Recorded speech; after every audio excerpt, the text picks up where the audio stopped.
I think the movie hacker said it best that spandex is a privilege, not a right, and nothing makes this more evident than the 80s. All of the 80s. Arnie in spandex so tight you can tell his religion is a little bit much. I'm going to be honest with you. I haven't seen this much crack since the last anime convention I went to. I also didn't know that Stephen King wrote this. It was under a pseudonym at the time, and when the movie released, it was still under a pseudonym, so I didn't know that. Doesn't really change my opinion of it one way or the other. But I'm not going to read the book, because I'm going to bask in the glorious monstrosity that is the Running Man. We start off the movie with an obnoxiously red screen that explains that the world is up shit creek without a paddle, or a boat, or a wetsuit, or anything for that matter. The government controls everything, and the government does what governments do best, and fuck everything up. We open up the movie with Arnie flying a chopper, and apparently he did in fact get into the chopper. He is in a nondescript military uniform. There are also 3 dudes in the back with guns and kit and stuff, and a co-pilot. They've apparently been called towards a riot, and they pull up a special program which scans the riot, and no guns. Arnie reports this, and the guys back at base could not give a crap and order him to kill civilians. He refuses, and then there's a scuffle in the helicopter as the other members of the crew decide that this is not good, and they fight Arnie. They knock him out. We cut forward some time, no clue how long. Maybe weeks, maybe years, maybe minutes, I don't know. We are at detention facility number 18. Why is this important? Don't know. But from what I can see, it's a work camp designed to make sparks from metal, which I imagine is very important in the spark industrial complex and how it keeps moving forward and doing things that we would find a bit dubious. But we never find out how dubious. We are introduced to Arnie's biceps as he walks through the screen. I think at this point in the 80s, it was legally mandated that Arnie had to pick up a heavy thing and show his biceps and show how strong he was. So, we wouldn't want anybody to break the law or anything. So we've got a nice shot of his biceps. Everyone is rocking an explosive collar. But beyond that, we're shown that it is a hard labor job, as there are many peeps that are died and are getting loaded up into the Soylent Express. The camp is surrounded by armed guards as well as a perimeter of sensors. All the guards are wearing massive breather masks, but none of the prisoners are, so I don't know. It's not explained why, but apparently sparks are poisonous. So protect the prisoners, protect the guards. Sounds about right. There are a bunch of prisoners moving from one section to the other, and the guards turn off the sensors arrays as they move so that they don't plop like a balloon. There is a trustee called, Glasses, we'll call him Glasses, watching the main guard turn off the sensors, using the super secret code that he knows the trustee can see because he can see the trustee. No, it should be okay. Not a problem? Okay. Moving on, we won't mention it again. Once Arnie and friend receive the signal from Glasses, they start a fight to distract the guards. Just want to point out that a 5-year-old with one-day prison architect the game knowledge could probably design a better system than this. But it is the 80s, so maybe they know something we don't. The fight turns into a riot. The riot brings in guards. Guards are overrun. Much shooting happens.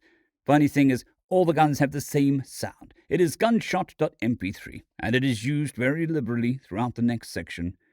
Doesn't matter how far they are from the camera, doesn't matter which direction they're shooting, they're using the same gunshot.mp3 with every gun. This movie is crammed with one-liners, much like any of Arnie's movies from this time, so there is that if you enjoy it.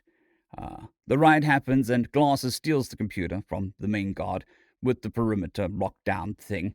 But some poor sod dashes, and like me at the barber, just takes a hair off the top. Eventually, Glasses, Arnie, and friend are able to turn off the perimeter, and they all run away. Yippee, prison escape. Whoopee, movie can happen now. Eventually, Glasses, Arnie, and friend arrive at the Viva la Resistance.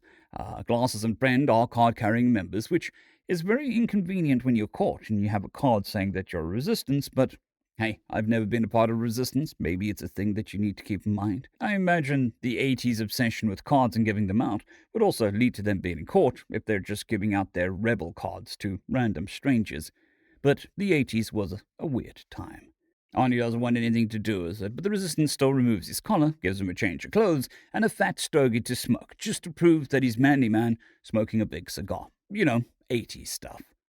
He decides to leave, he does, and he walks through the city, sticking out like a sore fecking thumb. He's striding past people in his Bob the Builder ensemble, built like a brick shithouse, which would immediately raise red flags for a lot of people, and he's smoking a fat stogie, which, seeing as nobody else is smoking around him, would also bring eyes onto him. So, secretive, stealthy, and surreptitious are not words in the vocabulary of this movie. He heads to his brother's apartment, who will help him get out of the city. Just a quick side note, it's a good thing that the rebels have a literal plot hole in the side of their base. So when they remove the collars, it's not fully disengaged. It has 10 seconds to blow up. So they take the collar off, they drop it into the hole, they seal the hole, it explodes, and nobody sees anything. I mean, it's a loud enough explosion that people flinch and block their ears and stuff. But somehow this doesn't draw the attention of everyone. Apparently, the soundproofing of the whole facility is pretty good because, they're still there. Back to the movie. We wouldn't want to critique it too hard. At this point, after Arnie has entered into the building, we cut to Evil Exec, who is very obviously Eagle, and he runs and hosts the Running Man show. There's the name. Hey, you see, this ties together or something.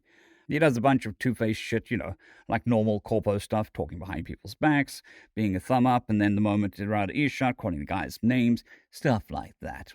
He worries that the show is peaked at whatever it is. They're number one, but the viewership isn't growing as he would like it to grow. But during a meeting deciding the next contestants, he spots the main character, Arnold Schwarzenegger, running like a gazelle. Well, not a gazelle. A water buffalo. No, elephant across. He's not built for speed. He's built for picking heavy things up.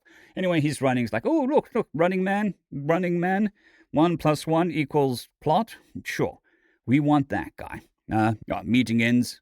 Evil Exec makes some phone calls so that we can capture him super quick because, they're not working hard enough capturing a escaped prisoner. Well, we need phone calls to make things happen. How very British. Arnie has entered the swanky building and knocks on the door, presumably his brother's.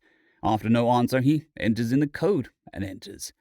A little later, a woman enters the apartment and shouts out commands to various appliances, which can do very specific things that they are told, which is very handy, because I am sure that the police state would never use those microphones for any nefarious purposes. No, no police state or corporation would ever do that. We know this because this is a movie. It's make-believe. It won't happen in real life. She changes into her nightie to exercise. Okay.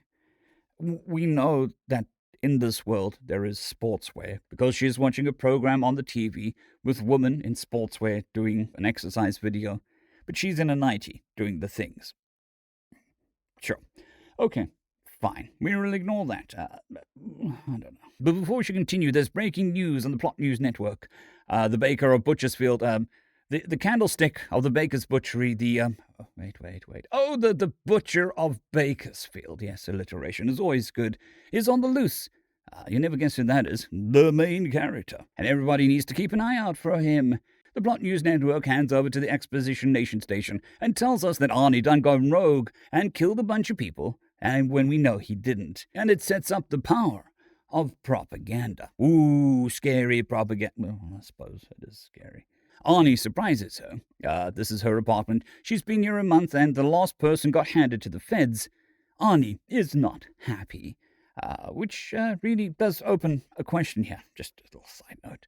He used an old code to enter the room. That means that they'd never change the code when the people move. No? Security risk? No?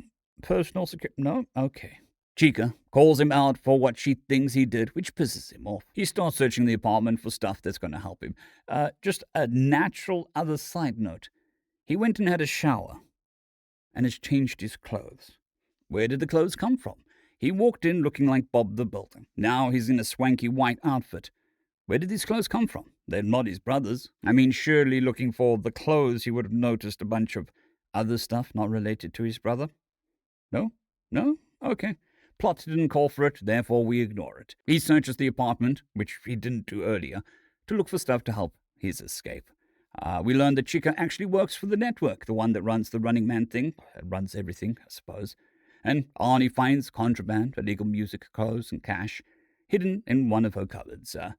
I love how movies from this time all have money that is super duper crisp. So smack dab white and perfect. Money laundering in these movies must be insane. He decides to travel as far as he can, and though he doesn't have a travel pass, he can use her and her pass to get to where he wants to go. There are literally only 3 jokes in this movie that made me chuckle, at least a little bit. The first one is coming up soon. Yes, I am forewarning you so that you can prepare yourself. He messes with the thinking machine and he books a trip to Honolulu. He tells her that she's going with him and she gets slippy, and he rips the bench that she's tied to out of its brackets, holding it to the floor with a single hand, and she's like, cool, no worries, YOLO, am I right? That's the first joke, scene, skit, whatever you want to call it. There's 2 more to go, so we've got something to look forward to. They get to the airport and he's wearing her Hawaiian shirt, with his an exact size. Where this comes from? We don't know. No clue. She keeps struggling, but he just PBs that crap. He manages to bullshit his way through the security checkpoint. The second chuckle is upcoming. I want you to warm yourselves up. I don't want you to pull anything, because there's going to be a knee slapper. It's probably going to be somebody else's knee, but stow your luggage, place your trays in the upright position, and take the appropriate position. They head on a shuttle towards another terminal, and Chica's like, hey, I'm going to take you to Bath Town, and Arnie's like, hey, with this Hawaiian shirt, you're more than welcome. No one's going to notice. Insert laugh track, enter your recovery positions, and I'll move on. That's second joke. Down to 1 to go, which is a bit further on. And the one that actually made me laugh, rather than like a... They reach the second terminal, same as the first one, just in the opposite direction. She makes a scene, and he gets shot with a net gun, and gets captured.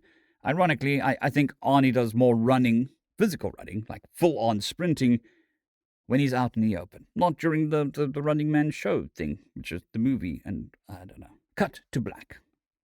Arnie and Evil Exec are in the same room, which looks like a prison visiting room.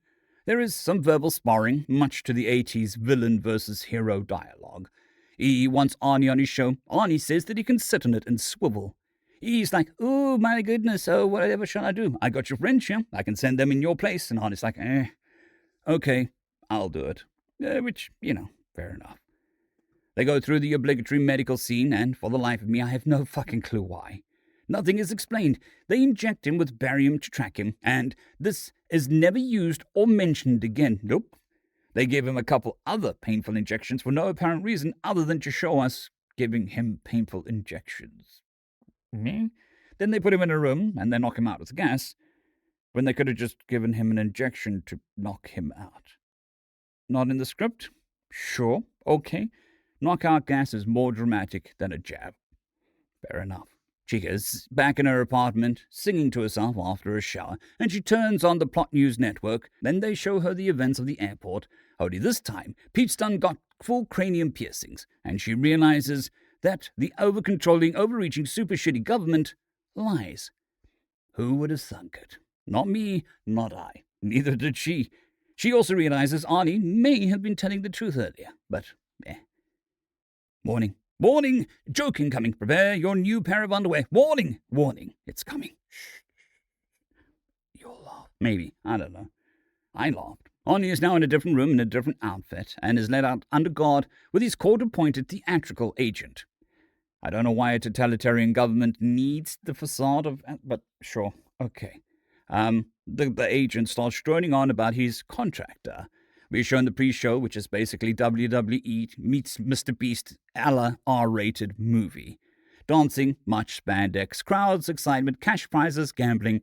So, the average Mr. Beast video. Oh, wait, what? You hear that? The joke is coming closer. Yes, I am building this up, because something has to happen. Arnie is walking down a corridor where they walk past Chica at a vending machine. A little random gripe here. I worked for a similar company back in the dark ages. It's similar in so much that it produced media. I worked in IT, and not once was I even remotely close to the production set, or site, or situation.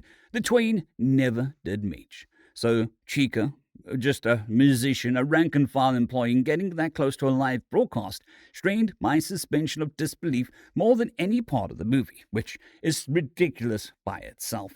Although, I'm sure that the plot clause in her employee contract covers this. I didn't have one of those because I'm an NPC, but, side character was better than NPC, so she probably had the plot clause, which makes sense. And the joke comes closer. Arnie's agent is still reading the contract to him. Chica and Arnie share a look, and he gives her the old stink eye. Oh, it's here, the joke's here. The show starts, and E is doing his thing. He's working that crowd like an OnlyFans model, working her simps. Chica sneaks into her room. Ooh, what's gonna happen? Arnie arrives at the stage entrance and is told to sign a contract and handed a pen. After struggling to sign it, the agent's like, here, use my back. So Arnie does, and then proceeds to stab the pen into the back, through the contract, sticking the contract to the back of the agent. No one reacts, and the agent lets out a high-pitched wail and runs off. There it is.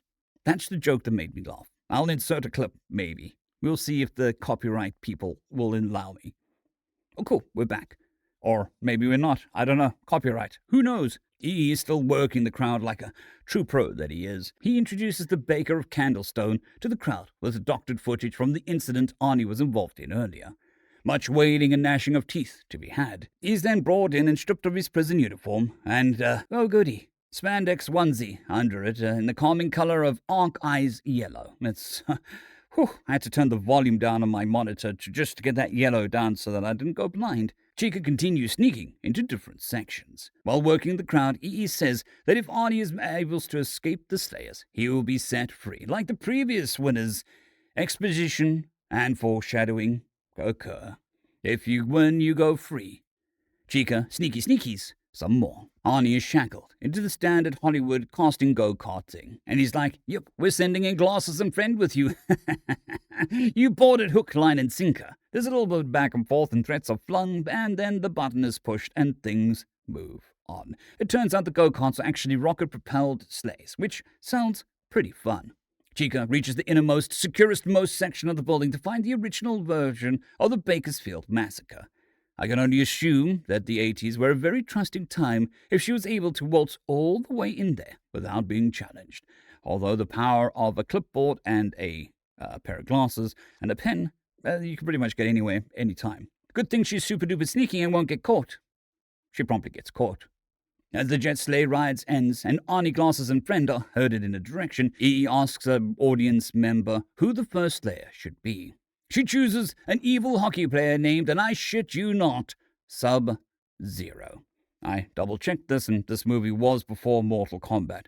So it begs the question, who named who? Arnie and the boys are herded into a closed-off area where they are attacked by Mr. Zero.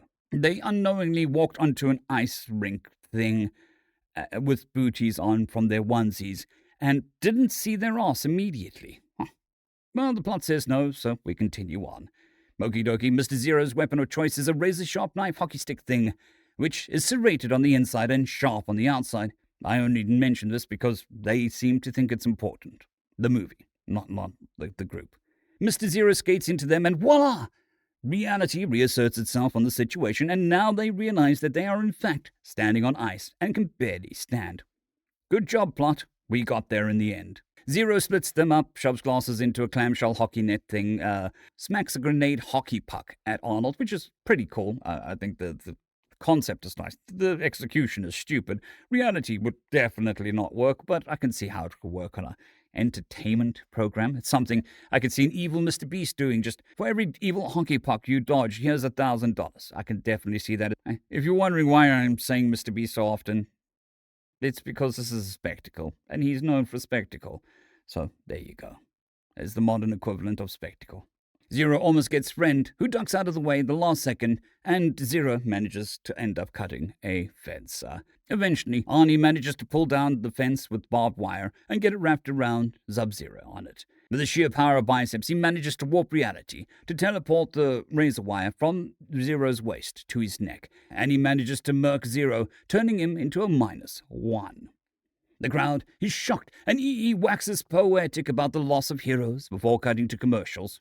Like you do, leaving the stage. The gang get ushered out of the sometimes ice rink, and EE explains to the powers that be that this was bound to happen. It is a contact sport and stuff happens. The next two slayers are Buzzsaw, who is a strong man with his super duper extra strong chainsaw and really cool dirt bike, and Dynamo, the electricity wielding opera singer, and his car.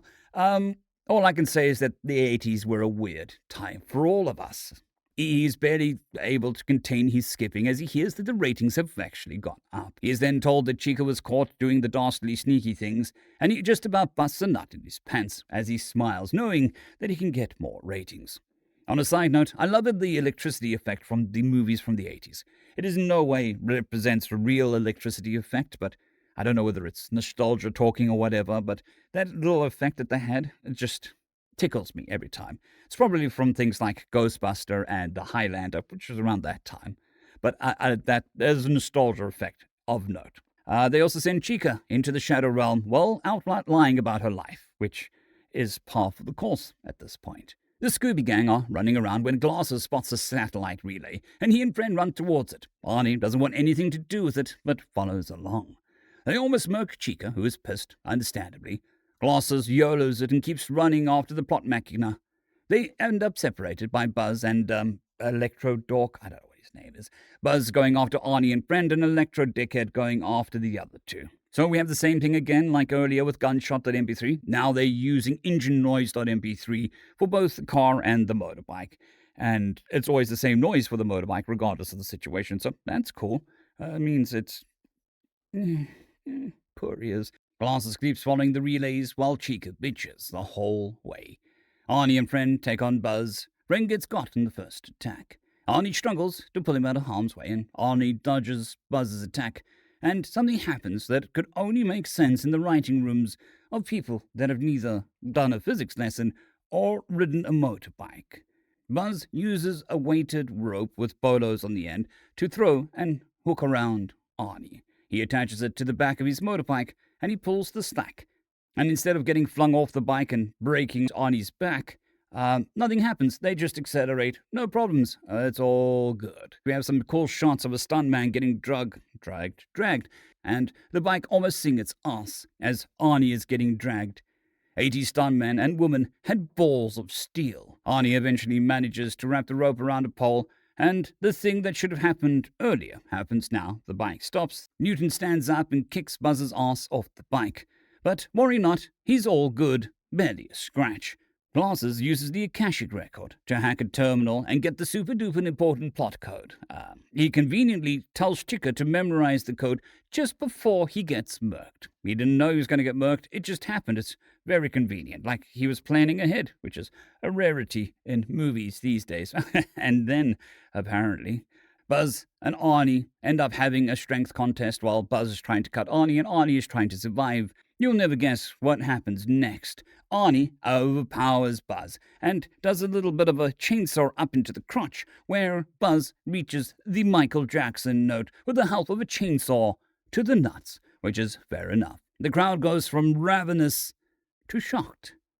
Chica screams and Arnie runs off. Electro Juice is wrestling with Chica, and Arnie gets his attention. And instead of murking her and then going after him, he decides, nope, target acquired, and gets in his car and chases after Arnie like some sort of idiot. He chases Arnie up some ruins and falls over on top of the car, and he's pinned in the car, which is stupid. Deal with it. Through this whole thing, the Ride of the Valkyries was playing, and it was supposed to be epic and something, but all I could think of was Kill the Rabbit by the Looney Tunes. This level of interaction is pretty on par with the Looney Tunes, where, Bugs Bunny running up a cliff and Elmer Fudd falling over and hitting his head. Electro stickers stuck in his car. The crowd is shocked. One last time, maybe, before calling for Arnie to murder the Electro dickhead. He refuses and continues on. The crowd boos him like he can hear them. Arnie rushes back to a friend who mumbles some stuff before logging off. They learn Glass has got the code and that Chica has the code, and that they need to go to Quadrant 4 in the Grey Area and give the Resistance the code. How? They're in a ruined city that they've never seen before. They don't know where they are or where it is. Oh, wait, the map is apparently on the back page of the script when they learnt the plot. Okie dokie, that's quite handy. This does raise a big fundamental question. Serious business now. I'm talking to you, you're listening. How are the Resistance this stupid? Glasses, while being in the game for like 10 minutes, found the super duper secret relays, traced them to the super duper satellite uplink thing, and managed to get the code when he didn't live in the ruined area. The rebels have a base in the ruined area, but never noticed the relay station. Maybe the rebels don't deserve to win because of stupidity, but maybe they do. Well, they do. The government shit. If they're this stupid with finding the stuff, how are they going to manage things? It's okay. We don't have to think about it because that happens after the movie ends. Friend has left the chat.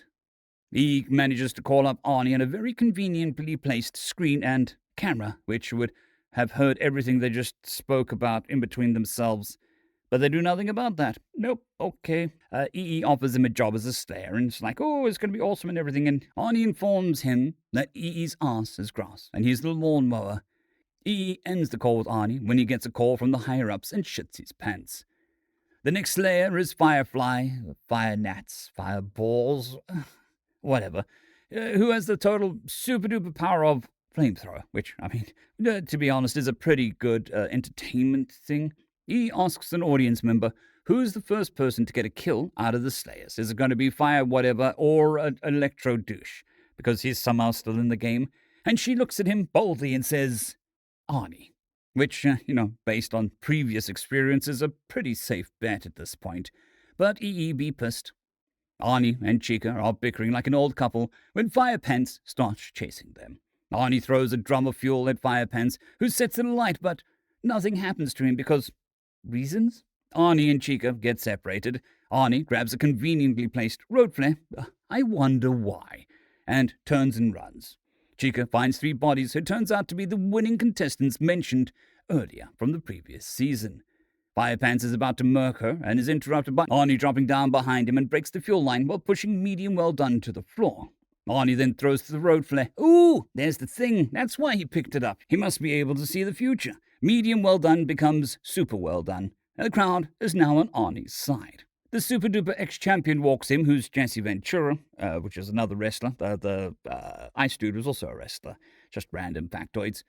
He's been in the locker rooms doing interviews the whole night and it's been cutting to him, so he's like retired and stuff. Like what they do in the WWE. The champ is in a ridiculous outfit and he refuses to go on with it. He is like, cool, let me introduce you to deepfakes. They beep beep boop boop and whammy, the thinking machine deepfakes a fight scene between Arnie, Chica, and Champ. The real Arnie and Chica stumble into the rebels' base. How? Exposition happens. We have the code, but what do we send? I don't know. How about what really happened in Bakersfield? Where did you get that? And where did you hide that? Ask no questions, hear no lies. Fair enough. Computer, zoom in and hack and attack and quickly put together a video with context, content, and clues in the next 3 seconds so that it's visually appealing and also sits with the whole flow of the movie. Good computer. Go on you go. He enters the stage lamenting the loss of the Slayers, but Champ is back and going to show them how it's done. After a brief fight, Champ kills them and the crowd goes wild. We find out that the body doubles for the deepfake were actually got murked, so that sucks for them. Everybody believes it, hook, line, and sinker. They go ballistic. The champ is the champ for a reason. Arnie's like, WTF, bros. Rebel leader's like, yep, the moment we take over the satellite, they're going to know where we are because we have a big fucking satellite on the top of our station. But fear not, it's going to be the hacking that brings the attention to us. And we're going to need to defend ourselves while this happens. And Arnie's like, I was born for this job. Well, in fact, I was trained for this job. I am a soldier, in fact. I shall lead your men, children, people into the fray to get the goal. I mean, to end the movie, no? To kill the bad guys. To kill the bad guys. There we go. Yeah. E is in the control room wrapping things up at the end of the show, while rebels finish suiting up and somehow Arnie has another cigar. Do they just keep these around for him? From whence it came? Again, no clue. The rebels manage to exfiltrate from the most recorded section of Earth ever, with no problems. Almost like it's the finale. He's back on the stage ending the show when the signal gets Captain Jacked. The highly polished, well-edited video from the rebels starts playing. Arnie and his crew run into the studio and have a gun battle while trying to save the civvies. Gunshot at MP3 happens a lot. Chica, who went with them, for some reason, gets separated from the group and cornered by Electro Cuck. They struggle and she shoots a sprinkler nozzle, making Electro more Buzz than Buzz ever was. Arnie and crew fight the armed guards. Some audience gets shot by the guards while the world watches. After some very manly, very improbable single-hand assault rifle shooting, Arnie is alone in the studio with EE. What happened to the rebels? No clue. What happened to the audience? Well, they ran away, which is fair enough. And yeah, it's just mono and mono. We have a tense moment where EE's personal bodyguard walks up. He's built like a brick shithouse as well. EE chuckles right up until the guard's like, yeah, peace, I'm out. Arnie's aura farming and I cannot sustain this shit. No more chuckles to be had. He tries to talk his way up by making himself and the government look as bad as possible. It obviously doesn't work. Arnie shackles EE into the jet sleigh and shoots him through the tunnels into a wall. Why there was a net to catch them earlier and the net is not there now? No clue. EE is now a smear on the wall. Chica finds Arnie, again, no rebels, and they kiss. The Chica and Arnie, not Chica and the rebels, or Arnie and the rebels. Anyway, they kiss and they live happily ever after, as long as you don't think about it at all, in fact. So that's the end of the movie. It's good for an 80s film. I hope the new one is just as fun and as stupid as this one, because, fun and stupid, it hits a specific spot. Good old turn of the brain and enjoy a movie. I am not hopeful, based on all the remakes and previous history and all that stuff, but, hope is not a crime. It is an affliction in some cases, especially when hoping for a good remake. Anyways, if you've made it this far, thank you very much for spending your time with me. In this day, in this modern economy where attention and all of that is a currency, spending your time with me is very much appreciated, especially with your attention being pulled every which way. If you like this video, hit the like button. If you like this sort of content, hit the subscribe button. If you want to help the channel, there is a Patreon. There is also a channel members. The cheapest, easiest, and most fun way is to click the subscribe and like button. Send a comment. Say, hey, little cat and a fiddle in the comments. It would be awesome. Anyways, I hope you all have a great day, and I'll see you tomorrow. Or whenever. Yeah. Goodbye.